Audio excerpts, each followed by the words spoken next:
All right. Hello, everybody. Hope you all are doing well. This is DFS Army's tournament strategy show where we will break down and talk through every single game. We'll talk through all the injury news, guys I'm liking from a pricing standpoint, potential leverage plays, which are guys I'm going to be double the field on. So interesting slate on deck. Nice to get back to. Felt like it was a pretty long weekend, which is a good thing, but glad to get back to it. So let's just jump right in. Starting off with this first game, we have the Pacers going up against the Hornets. And right away, when you just look at all the games on the slate, you all know me, high total game environments. That's this Pacers Hornets game. That's the last two games on the slate that we'll get to. And then in between, there's some spots we definitely should look at a little bit closer. So, like I said, Pacers going up against the Hornets. For the Pacers, Tyrese Halliburton is questionable. That's huge. He's been playing a good bit here recently, but there's always a chance he might miss if they're trying to do some injury management here. If he misses in this game, that means the Pacers, although I hate playing these guys, we will have to play them tonight. If he plays, he's arguably one of my favorite potential leverage plays on the slate. So definitely a guy who's in a really good spot. And the thought process there again is the nice, good game total, 238. Spread is relatively close, 9.5. It could be way more. We see teams have much larger spreads when they go up against the Hornets than 9.5. And then the price tag on Tyrese 2 is still really cheap. We saw him play close to 30 minutes last time out. Not betting he'll play 30 minutes today, but given the matchup, game environment, and price tag, we've seen Halliburton be well over 10K. So 8,600, nice price tag. Turner, 6,100, always going to do that. I like playing bigs against the Hornets. Don't love the ownership on him here, but I'm willing to play him. Isaiah Jackson's also viable, especially if this game blows out or Turner gets into foul trouble. Jackson should benefit because of that, and he's only 3,500. He typically isn't playing too many minutes these days, but we know he can do a lot with not a lot of time. So he's not a safe play, but he's someone I'm okay having in the mix, but not someone you should make a priority. So yeah, I like the Pacers a lot. All right, for the Hornets. This team is always fun to talk about. A little bit of sarcasm there. Cody Martin is probable. LaMelo Ball has been out for a while. Terry Rozier's been gone for a while. So not too much that's crazy here, but I do like the fast pace this game should be played at. Once again, I like Miles Bridges and Brandon Miller. Brandon Miller's been a little off his game recently. He hasn't been bad by any means. He just hasn't had that same 40, 50 point upside. We have seen a bit of a trend start to form where when Cody Martin's out, he's been almost guaranteed for 50 plus minutes. Cody Martin, of course, is probable, but I still like the low ownership on Miller. I like the low-ish price tag with us knowing he has 50-point upside. Obviously not a safe play. That's why no one else is really playing him tonight. But I like this game a bit more than other people do, so Miller's going to be someone I'm looking to prioritize. Miles Bridges has been great. I'm going to keep playing him. Ideally around field weight. Potential leverage play, but we'll see. Zolo, what's up, man? Hope you're doing all right. Agreed. I love the Pacers today. If Halliburton's out, I like a lot of them. But yeah, I think there's definitely a few sneaky plays there. Siakam's interesting too. I didn't talk about Siakam. I like him a bit more if, obviously, if Halliburton misses, but he's definitely worth mentioning. Like, I don't think that's a crazy play by any means. Mishik is another solid value play. I think a lot of the guys for the Hornets are interesting, and they're showing up a little bit for me in my early runs. Guys like Nick Richards, not as much Cody Martin, Trey Mann, Grant Williams, Mishik. I might be butchering his name if I am. Sorry about that. They're all well-priced, viable plays. I'm not going to force them in, though. Ideally, the domination station will just put them in naturally. But again, I like this game more than most people, and I'm not trying to shy away from these players. But the only one I'm going to force exposure to, at least as of right now, is Miles Bridges and Brandon Miller. Spent a little bit more time on that game because I like those players. All right, next up for the 76ers going up against the Cleveland Cavaliers. Not too much going on here. Obviously, Embiid's out still. Batum is out. Mo Bamba's questionable. If he's out, that will solidify minutes here for guys like Paul Reed, KJ Martin-ish. But ultimately, not overly excited about the Sixers tonight. You all know I don't like picking on them. You can make an argument for Maxey or Harris or even Kelly O, but ultimately I'm not forcing exposure here. I think everyone's priced extremely appropriately, where there's not too much upside left on the bones, in my opinion. Buddy Hield is worth mentioning. He's looking like the best option from just a projection standpoint, but I'm not overly excited about him right now either. Other side of this game is a bit more interesting to me. No real injury news for the Cavs, which make them harder to get excited to play. My guy Donovan Mitchell has been so good, so consistent over the last few weeks. I'm going to at least be around field weight exposure. I'll have 5% out of him in my 150 lineups. Would be more than happy to have more than that, though. Matchup is fine. Game environment, fine. Nothing crazy. One exposure to Donovan Mitchell tonight. He's just been too good. And he's still not more than 10K, which, again, not complaining about it, but feels a little weird. Jared Allen, obviously viable. Sixers are a bit easier to attack without Joel Embiid playing. But Evan Mobley, once again, is going to be the guy that I'm prioritizing here. You can easily do Jared Allen.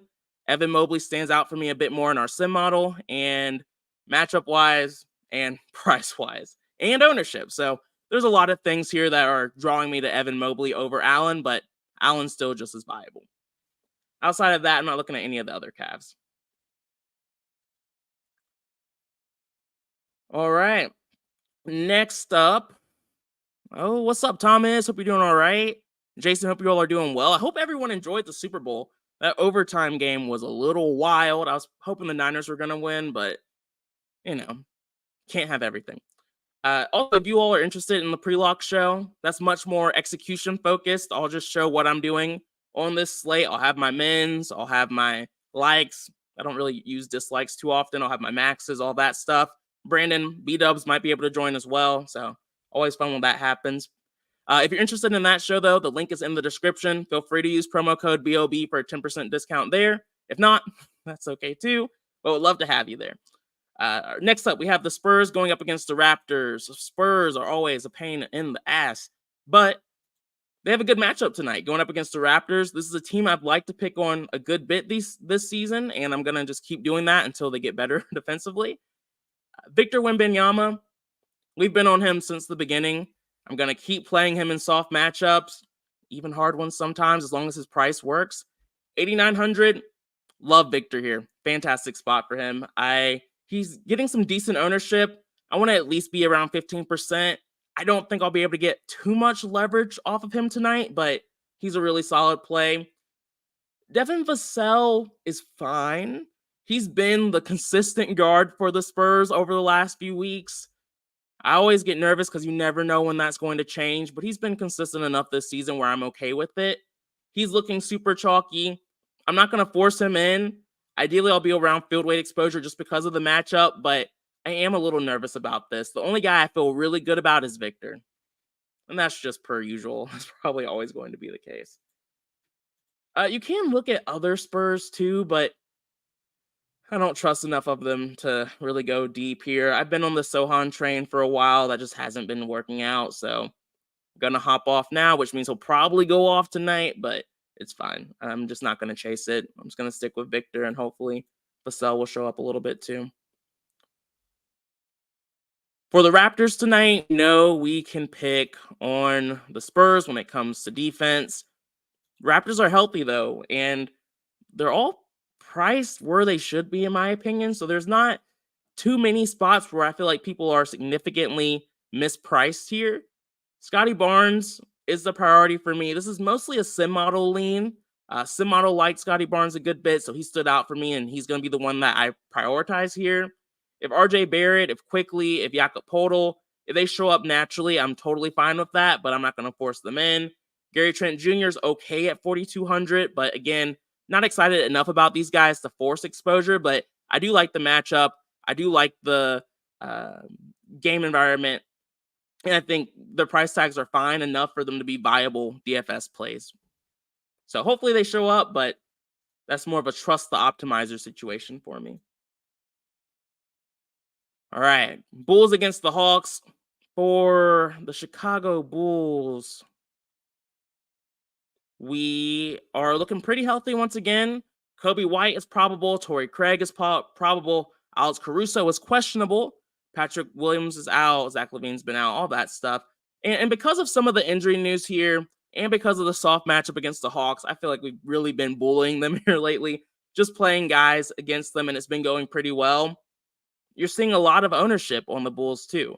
But I think they're viable plays. Nikola Vucevic is the guy I'm going to force exposure to here. I'm going to make sure I'm at least around field weight. Would ideally be around 20 to 30% exposure of Vucevic tonight. One of my bigs that I like the most on this slate. DeMar DeRozan, Kobe White, obviously they're in really good spots, really good matchup against the Hawks. Ideally, and so far in some of my early runs, they are both showing up for me around field weight exposure. Hopefully that continues to be the case. But if it doesn't, the pre-lock show, I'll make some adjustments to be close to field weight exposure on both of them. They just feel a little bit too cheap for this matchup. So I'm probably going to have to force exposure if it doesn't happen naturally to DeRozan and Kobe White. Alex Caruso is getting some decent ownership. If he gets ruled out, guys like AO become much more viable. Kobe White's already a solid play. Tory Craigz could be a little sneaky if Caruso gets ruled out. It's probably as cute as I would try to go on this slate. Not too many other guys are exciting to me. Drummond, not overly excited about that play, but I know it has worked out for people recently.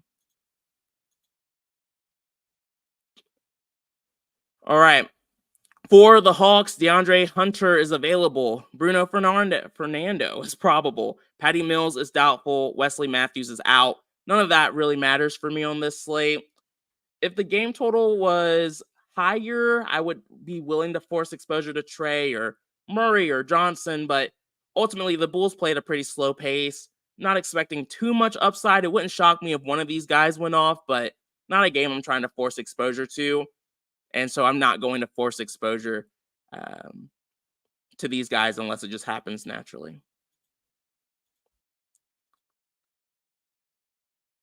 Yeah, Tory Craigz, though, is definitely worth a mention. Only 3,100. Not someone that I'm jumping up and down to play, but he definitely makes sense just given how much he's playing right now. And again, I like him a little bit more if Caruso's out too. The Pelicans. The Pelicans have been a pain in my ass over the last few games, maybe weeks. And a lot of it has to do with Zion. Zion's questionable once again. He missed the last game. When he plays, he's been in pretty solid form, at least when it comes to daily fantasy. He's been putting up some pretty solid performances. I've been on Ingram and CJ here lately. I'm going to continue to stay on Ingram and CJ. Matchup against the Grizzlies is never something people should shy away from. They're not a great defensive team. Sim Model also likes CJ and Ingram a bit more and is prioritizing them. This is still a great matchup for Zion, though. And so we're seeing the ownership on Zion. Makes complete sense. I'm just pivoting and playing Ingram and CJ instead. But there's no reason to really avoid Zion here. He's in a really good spot and situation. Joe Val's fine. His minutes are just everywhere, so he's not a guy I'm going to force priority to or force exposure to. It's really CJ and Ingram for me in this spot. And, of course, if Zion ends up not playing, then that's a nice boost to guys like Trey Murphy, Herb Jones, Larry Nance, even Najee a little bit. But who knows if he's going to play or not. He's been all over the place. All right. Then we have the Grizzlies. And the Grizzlies have had a lot of bad luck when it comes to injuries, but not really a lot of questionables today. We know Derrick Rose is doubtful. We know Zaire Williams is doubtful. And everyone for the Memphis Grizzlies, at least when it comes to most of the starters we typically play, when it comes to like Jaren Jackson or Vince Williams and Aldama, they're all viable here once again. I don't like picking on the Pelicans very much, though. From a defensive standpoint, they've been pretty solid this season. Really, their one weak point has been against the guard, but I don't really love Memphis guards, and so I'm not going out of my way to play a Contra or Kennard or someone like that. If they show up again naturally, if the domination station forces a little bit of exposure here and there, 1 to 5%, that's fine, but not trying to go out of my way to make sure they show up in lines, which is really the main thing I focus on, is let the optimizer do its thing. That's what it's here for. And then I force exposure to guys that I like who it might not be on, or under-owned guys that should be getting more exposure if I see a discrepancy there.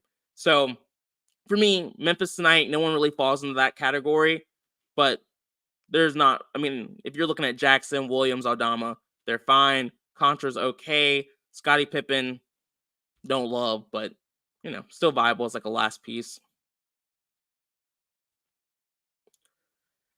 All right, things are about to get a little bit more interesting after this Knicks game, but first, let's look at the Nuggets going up against the Bucks.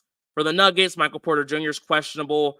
KCP, Kentavious Caldwell-Pope, is questionable. That matters a little bit just because he plays so much.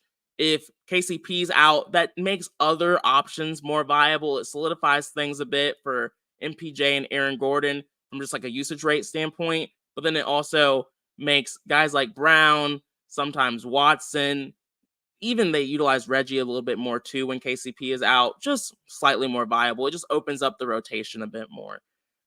So KCP, we get that news late. I probably won't late swap just because of that piece of news, but it does make some of these Nuggets slightly more interesting. For me, obviously, Jokic is someone that I would like to be around field weight exposure on. I'm not sure if I'm going to force that or not yet. It's just going to depend on how news breaks and what else happens on this slate. But for now, Jamal Murray is looking like a pretty interesting and viable leverage play for me. He's someone that I will at least be around field weight exposure on. Potentially, I am open to being double the field on him, if not higher. We know we like to play guards against the Bucks. Really, at this point, you can play almost anybody against the Bucks, but I am going to prioritize Murray here tonight. And it's because of the matchup. It's because of the solid game environment. It's pretty much a simple decision for me. And at 5 to 10% ownership, having decent leverage on him, if he goes off, I'm in a great spot. If he fails, not the end of the world either. It's not someone I'm going to have like 20, 30% of or more for now, unless something crazy happens. For the Bucks, when it comes to injury news, Giannis is probable, Damian Lillard is probable. They're both fine. I was going back and forth between Giannis and Lillard. Giannis isn't seeing a lot of ownership, so if I'm able to, I'll probably have 2 to 5% of exposure to him just because he's low owned. But then Damian Lillard is in a decent spot against the Nuggets. We've seen it historically where you've been able to play guards against the Nuggets, but especially here recently, they've been struggling at the guard position. They're actually ranked 6th and allowing the most fantasy points to guards. Damian Lillard is in fact a guard, and so therefore Lillard is someone that I'm looking to prioritize tonight at extremely low ownership, and so hopefully it stays that way because I like him a good bit tonight. I'm not gonna lie, y'all. I am tired of the Knicks.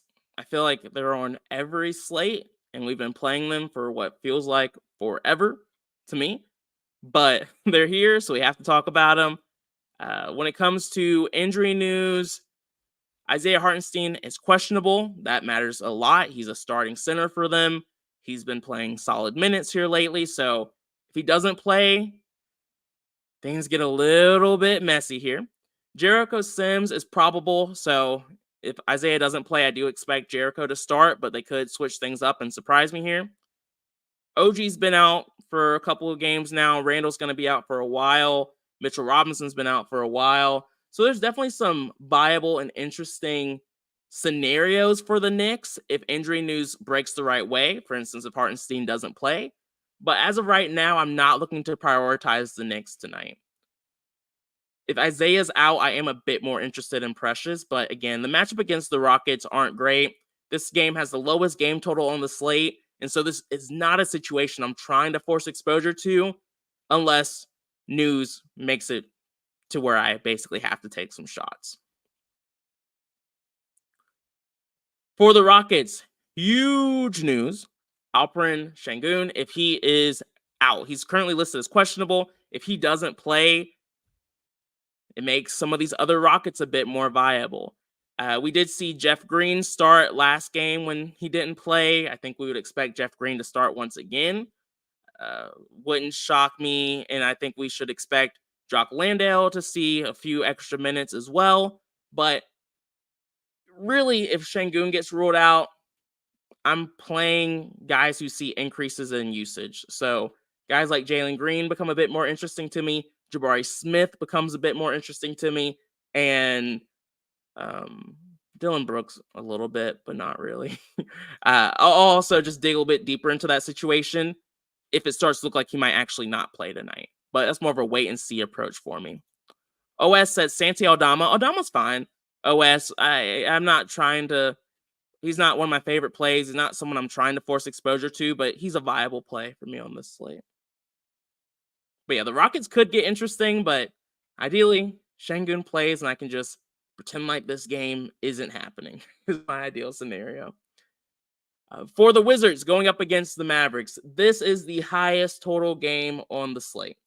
And so, per usual, when it comes to high total games, I am looking to force exposure. Now, one thing I'm trying to remind myself of is that I typically don't like forcing exposure to the team that's bad and that always is in the high total game environments because they're not a good defense, because they play at a bit of a faster pace. That is the Wizards. But this Mavericks team isn't a team that we have to fear from a defensive perspective. They definitely have improved, especially if you're looking at last year, but they're not a scary shutdown defense by any means. And so I know Kyle Kuzma had a solid game last time out. I'm really looking at him mostly because he's low owned and he just shouldn't be. When we have guys like Denny Avdia, Tyus Jones, Marvin Bagley, all guys who are solid plays here, being as cheap as they are and they're as chalky as they are because of the game environment, that is a boost to Kyle Kuzma. And if Kuzma was chalky, I would be totally open to fading him, but he's not chalky, which means I believe he's under-owned and he should have more ownership. And so therefore, I'm going to force more exposure to Kuzma tonight. Denny Avdia, the sim model loves. I'm not going to force Denny in, but he's showing up a lot. And so I expect to have a decent amount of him. And with the ownership where it is, probably close to a core play, but I'm still feeling that one out. Tyus Jones, same exact situation. Good game environment, but a little nervous about it. So I'm going to dig a little bit deeper there before I pull the trigger. But he's also probably close to being a core play for me. Jordan Poole is always tempting. I might end up taking a shot, but it won't be anything substantial. Marvin Bagley, 5,300. Didn't play too much last game. 14 minutes to be exact.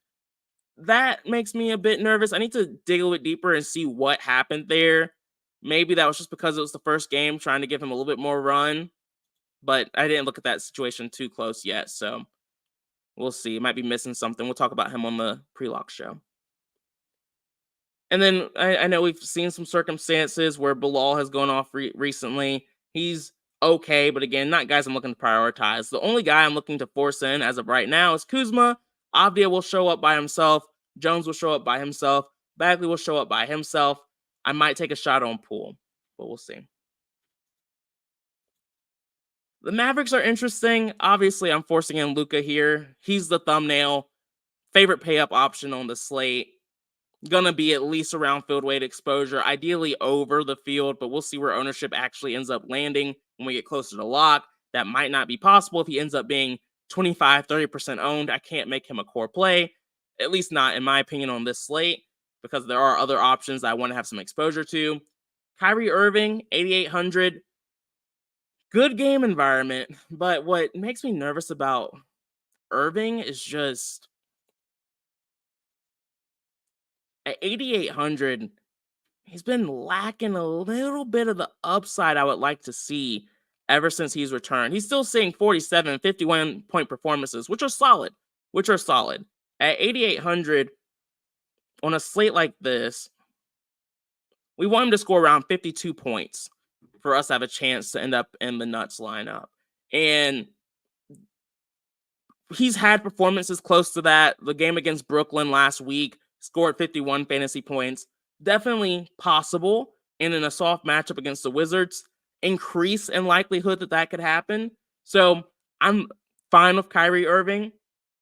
And he's not as chalky as I thought he was going to be. 11% isn't bad. And again, highest game total. So I want exposure to as much as I can get here. So I like Irving. He's showing up in my early runs, but I don't think I'm going to force him in if he's not showing up. But we'll have to wait and see. I'm still obviously debating that.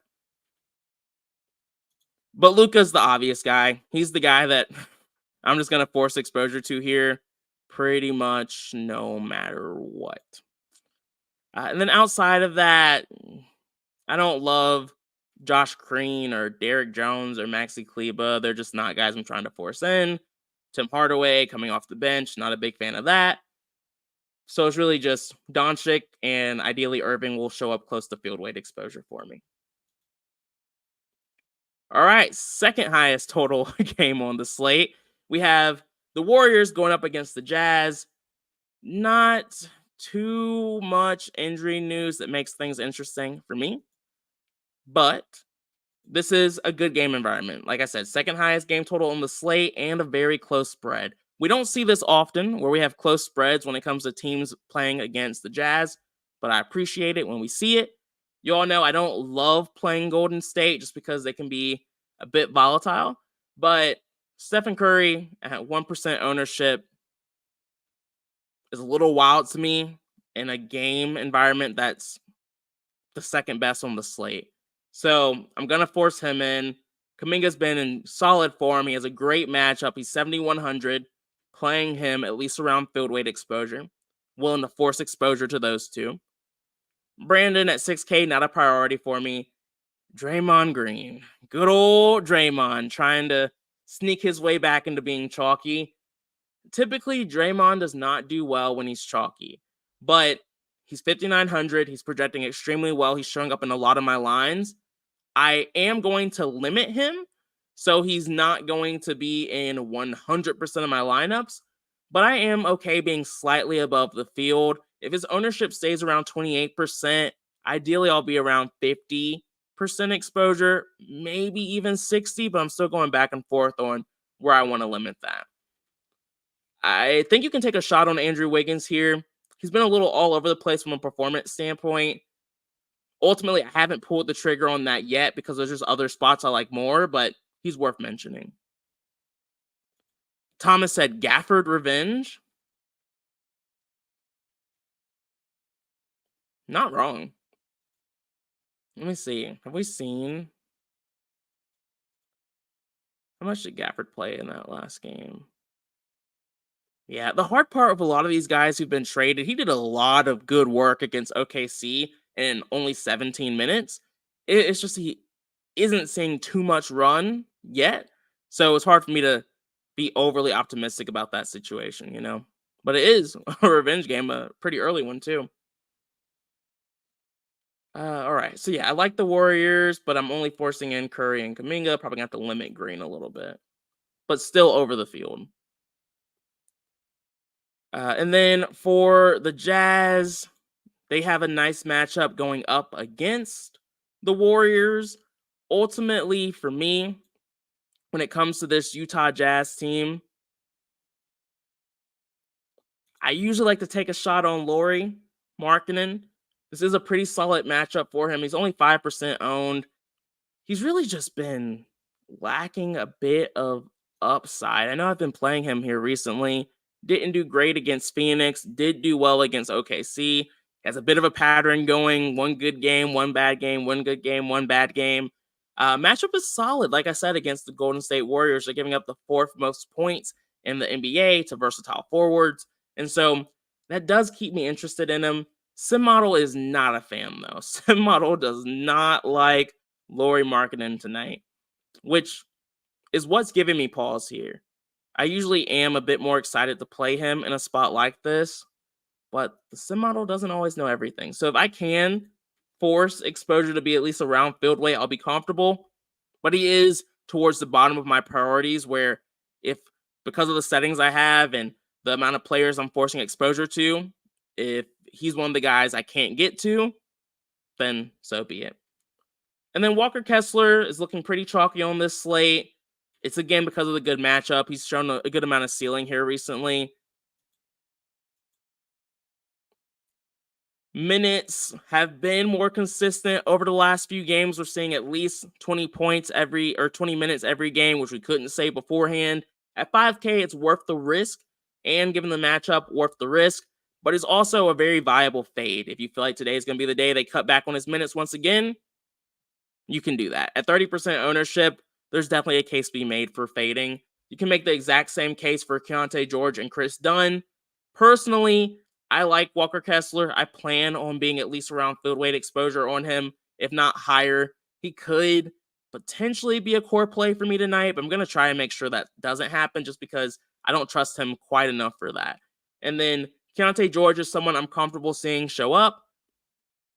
Not excited about it, but he's projecting well enough where he's potentially someone who would show up where he could be core play worthy, which for me is just my top 5 highest owned guys. But I'm going to try and limit that too, because I just don't want that much exposure to guys who can be pretty volatile like George and Kessler, but should still be above the field there. And then Chris Dunn is fine, but I'm not prioritizing him at all. And then other options are Sexton, Collins, Clarkson. Collins has really stepped it up a bit here recently. He was slow to show up to the party, but we're finally seeing a few more 44-point performances, 40-point performances. So again, when it comes to like Sexton, Collins, Clarkson, these guys are a bit more volatile, but I'm comfortable taking shots here just because it is the second highest total game on the slate. As of right now, I haven't taken a stand on Sexton, Collins, or Clarkson, but as we get closer to the pre-lock show, I might end up choosing one of them. Jay said, what are your recommended settings for 150? Honestly, Jay, I keep it simple. Like, this has won me a lot of money over the years, so I don't really try to change things that have worked for me unless it makes sense to. So I leave everything pretty much the same. I do change optimal to tournament mode. I use one unique because I make a lot of my own changes, so I get what I want. And then 150, I don't change anything here. I do uncheck, prioritize completing lineups above min/max exposure, just so no one falls through the cracks. And that's it. I don't use randomization either because, I force exposure to my own people. But there are a lot of other processes and settings that work for other people. This is just what has always worked for me. Jason, that's nice, man. I didn't play NFL Showdown last night. I almost did, but I didn't have a strong enough lean where I felt like I had an edge. But I'm glad you won everything, man. I know there were a few DFS Army members who did pretty well. Your core was McCaffrey, Chiefs, Kelsey. That worked pretty well. Yeah, definitely. If you had like a Jennings, like that definitely would have been a game changer. Exactly, Jonathan. You miss 100% of the shots you don't take. And that's why when it comes to DFS, I never just do all of the chalky players because man, you're never really going to win. I always have a few guys who are low owned that I like to take shots on. You can play however you want to, but if you're not doing that, it's hard for me to get excited about anything you're doing. OS said, if running 3 Hawks in a single line, is that too much exposure? And do you need an Atlanta run back? OS, for me, you never need a run back in NBA DFS. For other sports, yeah, but not for NBA DFS. 3 Hawks in a single line. I don't love the Hawks today, so I don't love that strategy, to be honest. So personally, I would only have 1 to 2 in a single line. I wouldn't make a rule for that, obviously, if I was MMEing, but for single entry, I would only have 1 to 2 in a line. I think having more than that is a bit too much for the Hawks, who are pretty healthy tonight in a pretty meh spot, in my opinion. My Sixers need to kick it into high gear, personally. Yeah, Sixers are, they're missing their guy. So it's a little tough for them, but we'll see. Oh, you meant 3 Bulls. 3 Bulls. Okay. Yeah, no, I get it, OS. That makes a lot more sense because they're just cheaper. And I would say, no, you don't need an Atlanta run back. But 3 Bulls, that does make sense on this slate. Yeah, I would say 3. I wouldn't try to go much higher than that. I think 4 is getting a little cute. Ideally, for the Bulls, I would be around 2 to 3, but 3 still fits into that. So I think it's totally fine to have 3 Bulls, and no, you don't need to bring back. Sweet. All right. So that's pretty much everything on this slate, y'all. It's an interesting one. Not too much injury news, but we have some really good game environments with guys who are pretty low owned that I think could make this slate a bit interesting from a GPP perspective. Chinu said, "How are you feeling about Nuggets versus Bucks?" That game's fine. I do like the Hornets, Pacers, Jazz, Warriors, Mavs, Wizards a bit more. Even Spurs, Raptors, but it falls in the 5th place for me. So it's a solid game. I plan on having some exposure. We talked about Jamal Murray, Damian Lillard. I think there's some sneaky plays in that game, but I don't like them as much as some of the teams where I plan on having like 2 to 3 guys instead of just one guy from each side. But yeah, that's everything, y'all. Appreciate you. Hope you have a good one. Peace out. See y'all later on the Pre-Lock Show.